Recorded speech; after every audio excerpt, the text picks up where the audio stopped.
Did you ever watch that TV series Songland?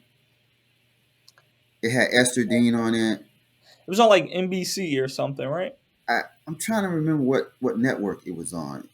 I think so. And they would have people come in and sing songs and Songwriters and stuff like that. right, yeah. Just watching them at work, I'm like, man, I got because like I was saying, you can't just stay in that I'm only writing song, meaning you're not touching the production, you're not singing, you're Right, not playing an instrument. right. All you're doing is melodies and songwriting. I mean lyrics. Yeah. It's I think it'll be very difficult to do that at a high level and be at the level of Jermaine Dupri and Esther Dean and because I was watching Esther Dean work too on Songland when you know how they show how they're working out and Hmm. doing their song, getting Yeah. their song developed and finished out. Yep. I'm like, man, look at them. They're moving into playing an instrument. Like one of them is on an instrument, Hmm. um, or they had someone that they was working with on the instrument. They're in the DAW, Hmm. producing it out, Moving things around. Yep. moving things around, stuff like that, and they're doing it quick. Quick. When I was talking to you the other week about when I had got with that country artist, Yeah. let's see, I pretty much started really getting into this space in 2014, 2015 is when Gotcha. I connected with that country producer. Yeah. He was quick, much quicker than me, and I'm like, dog, I, I can't keep up. But that's what you that's where the money comes in at. That's what you pay for. That's what you get paid for, right? The Hmm. quickness. Because I mean, all a lot of people can write songs and a lot of people can can make beats, but it's about being able to do it quick, being able to do something that is like, I guess, competitive in the market and being able to do all that in a short amount of time. You know what I mean? I think that's what separates like that high level from, the people that are maybe doing it at home or doing it in their bedroom or, working to get to that point. Yeah, and uh, Continuing. Yeah. continuing that, what you're saying, they're working with the artist in the studio live. Live, right. They're coming up with Eh, songs out of thin from air scratch a from lot of the scratch. times. Yeah. They're not the artist, and this was what I was telling another producer one time because there was like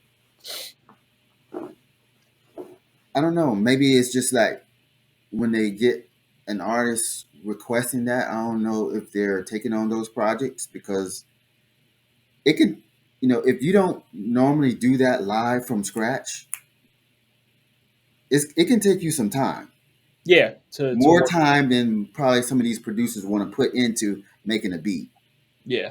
Yeah.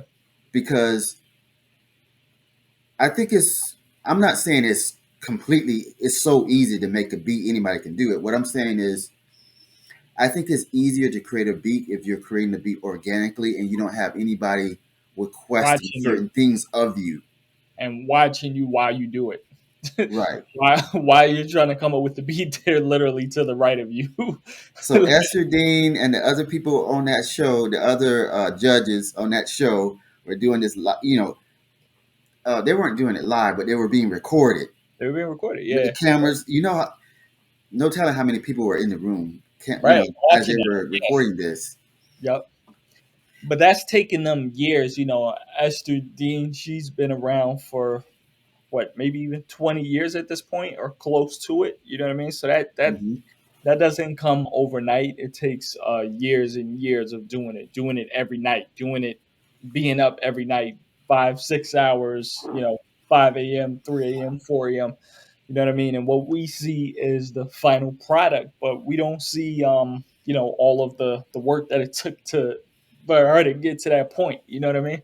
I'm, To years, probably. Like, when we've been in those collab sessions with Michaela Chalo, it's yeah, just kind of amazing because it's right. like she'll have a stack of beats, right?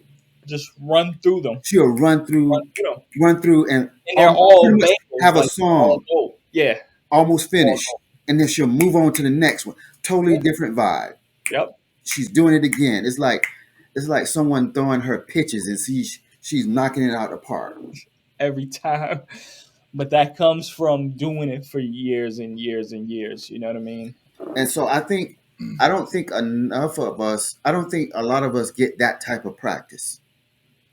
I think most Oh, of the time we're at home writing and doing the song when it's bit convenient by to bit. us, Yeah. Yep. when we are sitting down with nobody around doing it. Mm-hmm. So we don't get that practice. And I don't know. I think it can, just like when I was working with the guy in Nashville. Yeah. It made me kind of uncomfortable because I wasn't keeping up, and I was thinking about, wonder what he's thinking about me not being He was able to he was he, contribute as much as he's contributing to this song.